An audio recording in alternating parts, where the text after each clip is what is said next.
and welcome to day 18 of becoming a funded trader and it's been a productive day। आज का दिन काफ़ी ज़्यादा प्रोडक्टिव था और बहुत अच्छा भी था, लेकिन आज जब मैंने मार्केट को ट्रेड किया तो I took a loss and it's not a big deal because मैंने एक $25 का लॉस लिया। और जब भी मैं विन करता हूँ तो मैं $60 बनाता हूँ। अभी मैंने रिड्यूस थोड़ा सा लॉस को रिड्यूस करने की कोशिश की तो मैंने $30 की जगह $25 का लॉस लिया, तो it's not a big deal.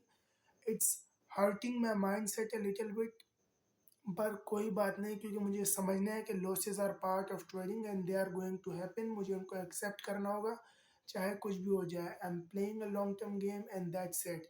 और इसके अलावा जितने भी आज के मेरे टास्क है वो सारे मैंने कंप्लीट कर लिए और कुछ खास बचा नहीं है। तो मुझे सिर्फ और सिर्फ वर्कआउट करना है और बाकी आज का दिन काफ़ी प्रोडक्टिव था।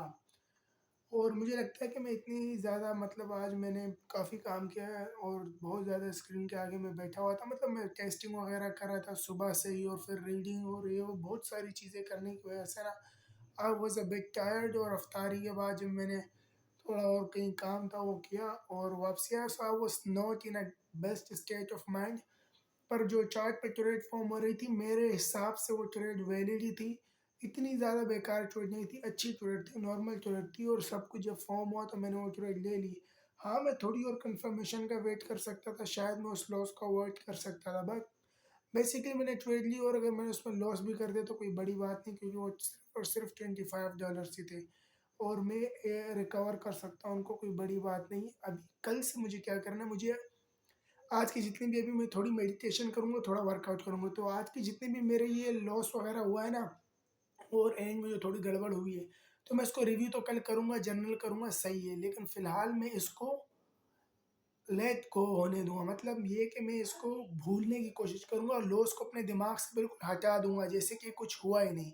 बस जितनी भी चीज़ें मिस्टेक हुई, अगर कुछ हुई होगी, नहीं तो अगर वो पार्ट ऑफ द प्लान हुई तो ठीक है भाई, लॉसेस होते हैं। लेकिन अगर कोई मिस्टेक मेरी तरफ से हुई है तो मैं उसको अवॉइड करने की कोशिश करूँगा, उससे सीखने की कोशिश करूँगा और सिर्फ़ आगे ही बढ़ता रहूँगा।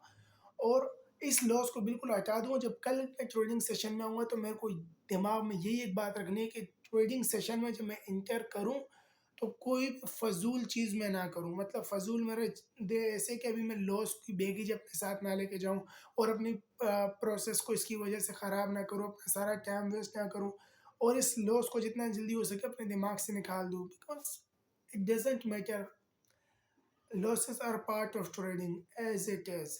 और इसके अलावा कुछ भी नहीं है और लॉसेस तो आने ही थे, मुझे पता है, मैंने 3 विन्स इन अ रो लिए। तो अब अगर एक लॉस आया तो वो कोई बड़ी बात नहीं थी and I have to make sure कि अभी मैं अच्छी ट्रेड्स लूँ और अपने कॉन्फिडेंस को ऊपर ही रखूँ। ज़्यादा फ़ज़ूल ट्रेड्स में अपना टाइम वेस्ट ना करूँ और अगले दिन जब मैं अपने ट्रेडिंग सेशन में हूँ तो मैं फुली फ़ोकस्ड हूँ, मैंने अपनी सारी चीज़ें कंप्लीट की और फुली फ़ोकस्ड होके मैं अपने ट्रेडिंग सेशन को ट्रेड करूँ और हर चीज़ को परफेक्टली एग्ज़ीक्यूट करूँ और अच्छी ट्रेड्स पर एग्जीक्यूट करूँ ताकि मेरी ट्रेड विन हो और मेरा जो है ना कॉन्फिडेंस ऊपर ही रहे।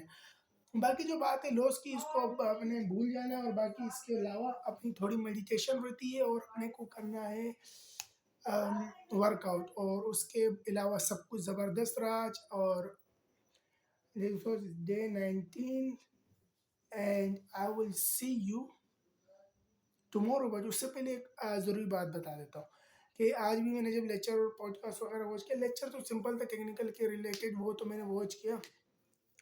उसके अंदर जो गलती थी वो शायद मैंने आज थोड़ी ट्रेडिंग में की है, जो लेक्चर में गलती मैंने बताई गई थी वो गलती शायद मैंने आज ट्रेडिंग में की होगी। और बाकी मेरी माई स्टेट ऑफ माइंड भी इतनी ज़्यादा क्लियर नहीं थी, मैं मार्केट को बिल्कुल ऑब्जेक्टिवली नहीं देख सक रहा था। मतलब मैं एक साइड देख रहा था, मतलब मैं फुली शार्प नहीं था, टू बी फेयर अपने ए प्लस गेम पे नहीं था। तो और इसके अलावा जो मैं बात बताता हूँ थी, जब मैंने जब पॉडकास्ट में आज वॉच कर रहा था वो इतने बड़े ट्रेडर का नहीं था, एक नया ट्रेडर ही है और वो थोड़े उसने कुछ पे आउट्स वगैरह लिए हैं तो उसके 3-4 साल का एक्सपीरियंस होगा पे आउट्स वगैरह लिए। तो ये कह रहा था, अपनी जर्नी वगैरह शेयर कर रहा था, अपनी स्टोरी शेयर कर रहा था। तो उसने ये कहा भाई कि उसके पास जॉब थी, फर्स्ट ऑफ ऑल उसने हमें उसके पास अपनी जॉब थी तो अपने फंडेड अकाउंट में इन्वेस्ट करता जाता था, तो उसने काफ़ी अकाउंट्स ब्लॉक किए।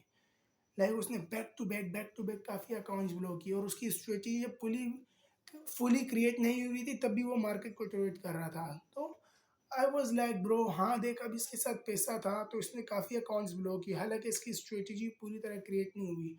अब उसने क्या नाम है 2.5 साल के अंदर अंदर वो फंडेड हो गया था, लेकिन मसला ये था कि उसके पास पैसे थे, तो वो अपनी जो भी टेक्निकल स्किल्स थी उसी के साथ जो है ना कुछ करता जा रहा था हमेशा। कभी भी उसने एज को बाद में पूरी तरह क्रिएट किया, उससे पहले उसने काफ़ी सारे लॉसेस किए।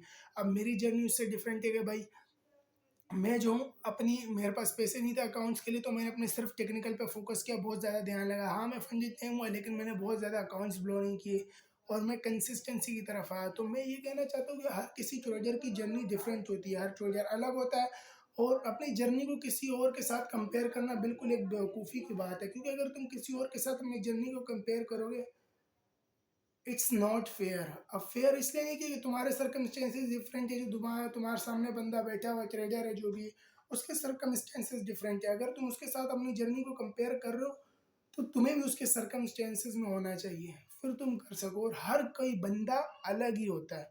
सो इसका मतलब ये नहीं कि तो कोई किसी के लिए जल्दी ट्रेडिंग क्लिक होती है, किसी के लिए थोड़ी देर से होती है, लेकिन बात ये है कि you have to continue to move forward, और तभी तुम्हारा काम होगा। और हर कोई अपना अपना अलग अलग रास्ते से जाता है, कोई सही एक रास्ता नहीं है। And that's it, I will see you in the next video in day 19। Bye.